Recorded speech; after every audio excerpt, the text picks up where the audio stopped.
Hello students, I am your business studies teacher Navdeep and we are doing chapter number 1 of class 12th business studies. Chapter name is Nature and Significance of Management, and we have covered modern concept of management, characteristics or features of management, objectives of management, importance of management, and nature of management of this chapter. Today in this video we will cover levels of management and functions of management. There are three levels of management: top level management, middle level management, supervisory level, operational और lower level management. Supervisory level को ही हम operational level और उसी को ही हम lower level management भी बोलते हैं. So as I discussed with you, management is a group activity. कोई भी एक अकेला पर्सन मैनेज नहीं कर सकता सब कुछ. इसमें बहुत सारे इंडिविजुअल्स होते हैं जो मिलके काम करते हैं. तो इन्हीं इंडिविजुअल्स को डिफरेंट लेवल्स में डिवाइड किया गया है according to their qualification, according to their experience or according to their knowledge or efficiency. So this is the triangle which shows you about three levels of management. According to their level, their authority, accountability and responsibility also varies. In top level management, chairman, board of directors, managing director, general manager, president, vice president, chief executive officer, chief financial officers, chief operating officers, all are covered. पूरी organisation के जो head हैं वो सभी तो आ जाएंगे top level management में. और अब जैसे ऑर्गेनाइजेशन आगे कई डिफरेंट डिपार्टमेंट्स में डिवाइडेड होती है, तो हर एक डिपार्टमेंट का जो इंडिविजुअली हेड होगा वो जाएगा मिडल लेवल मैनेजमेंट में.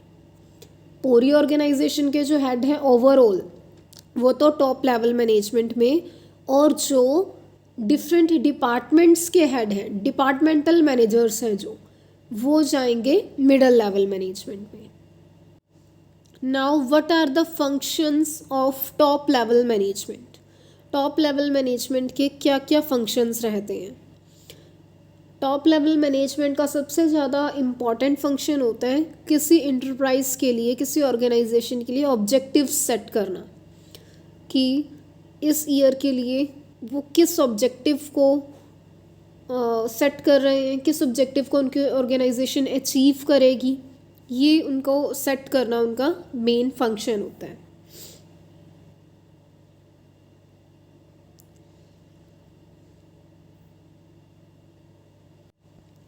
Then framing of plans and policies. Organisation के लिए प्लान्स बनाना, पॉलिसीज़ बनाना, देन ऑर्गेनाइज करना एक्टिविटीज़ को कि जो मिडल लेवल पर वर्क कर रहे हैं पर्सन्स वो कौन सी एक्टिविटीज़ करेंगे, वो क्या क्या काम करेंगे. इसको ऑर्गेनाइज करना भी टॉप लेवल मैनेजमेंट का ही, उनकी ही रिस्पॉन्सिबिलिटी है. देन फाइनेंस हो गया जैसे, या फिक्स एसेट्स या वर्किंग कैपिटल, जो भी सारे रिसोर्सेज होते हैं उनको असेंबल करना, उनको अरेंज करना, ये भी टॉप लेवल मैनेजमेंट की ड्यूटी है. देन ऑर्गेनाइजेशन के सर्वाइवल के लिए या वेलफेयर के लिए क्या क्या काम करने हैं, क्या रिस्पॉन्सिबिलिटीज़ हैं, कौन पर्सन रिस्पॉन्सिबल होंगे, वो सब कुछ देखना भी टॉप लेवल का ही काम है. लेजन मीन्स कॉन्टैक्ट, कि आउटसाइड वर्ल्ड के साथ कॉन्टैक्ट रखना, मतलब उनके बिजनेस से बाहर क्या हो रहा है, उनके कंपिटिटर्स क्या कर रहे हैं, गवर्नमेंट किस तरह की पॉलिसीज़ बना रही है, तो वो सब कुछ ध्यान रखना भी टॉप लेवल मैनेजमेंट का ही वर्क होता है. उसके बाद है कि जो डिफरेंट डिपार्टमेंट्स हैं ऑर्गेनाइजेशन के, उनकी एक्टिविटीज़ को कोऑर्डिनेट करना. उन सब का वर्क अलग अलग होता है. जैसे किसी डिपार्टमेंट का वर्क है फाइनेंस से रिलेटेड ओनली, किसी का है प्रोडक्शन से रिलेटेड ओनली.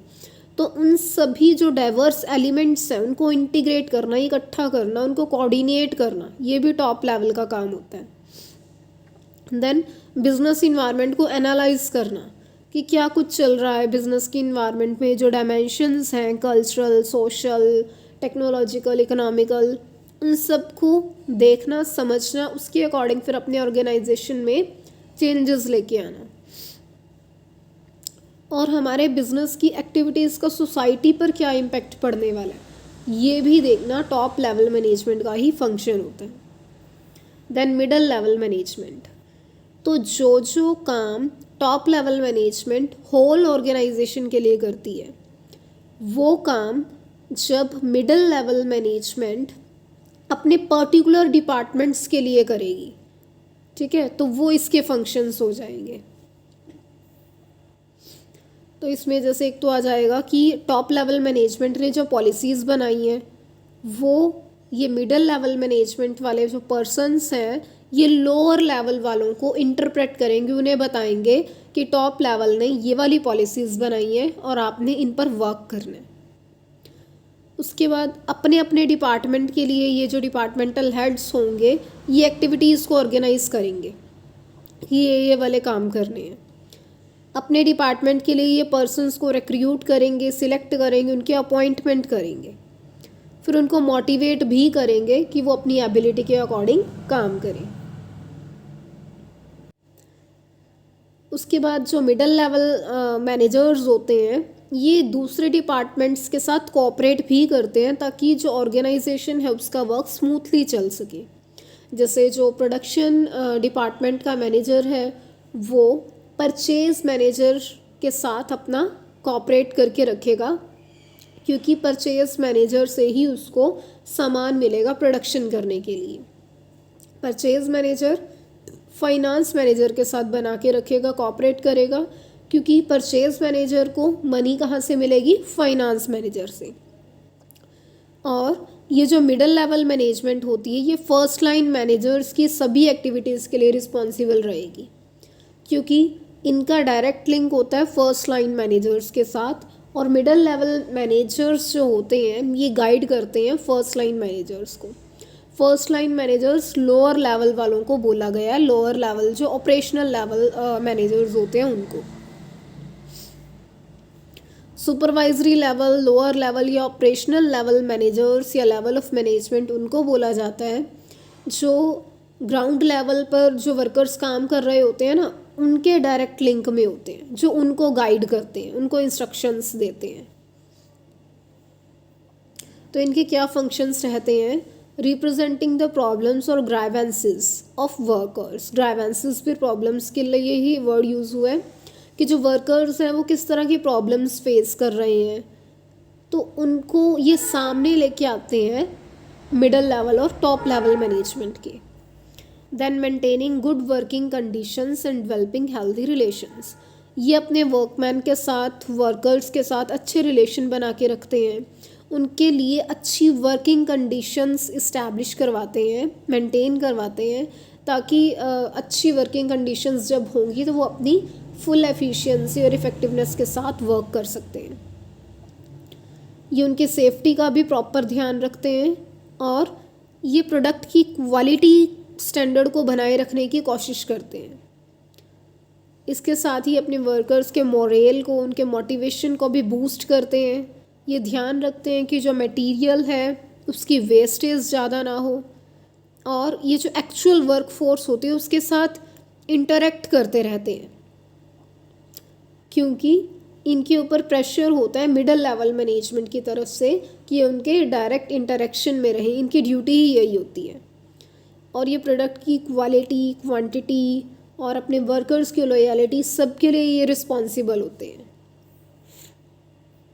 उसके बाद है focus of management function at different levels, कि जो टॉप लेवल वाले मैनेजर्स होते हैं उनका मेन फोकस कौन से मैनेजमेंट के फंक्शंस पर रहेगा, इसमें आप ये बताओगे। मिडल लेवल मैनेजमेंट जो होती है उनका मेन फोकस मैनेजमेंट के किन फंक्शंस पर रहता है। टॉप लेवल का मेन फोकस रहेगा प्लानिंग पर और ऑर्गेनाइजिंग पर। देन जो मिडल लेवल मैनेजमेंट होती है इनका मेन फोकस रहता है स्टाफिंग पर और कोऑर्डिनेशन पर। कोऑर्डिनेशन डायरेक्टिंग का ही एक पार्ट है। लोअर लेवल का रहता है मेन फोकस डायरेक्टिंग फंक्शन पर, डायरेक्शन से इसको देते हैं वर्कर्स को, और कंट्रोलिंग पर। कंट्रोलिंग मीन्स कि वर्क उनका देखना एज पर वो स्टैंडर्ड है या नहीं है, अगर नहीं है तो क्या डेविएशंस है, क्या प्रॉब्लम्स आ रही हैं, उनको सॉर्ट आउट करने की कोशिश की जाती है। Now functions of management. तो फंक्शंस ऑफ मैनेजमेंट आपको पता ही है, planning, then organising, staffing, directing, controlling. All these functions I have explained to you in my first video of this chapter. So you can go through that video. I will give you link of that video in description of this video also. So this is all for today. Thank you. Like, share and subscribe if my video is useful for you. Thank you.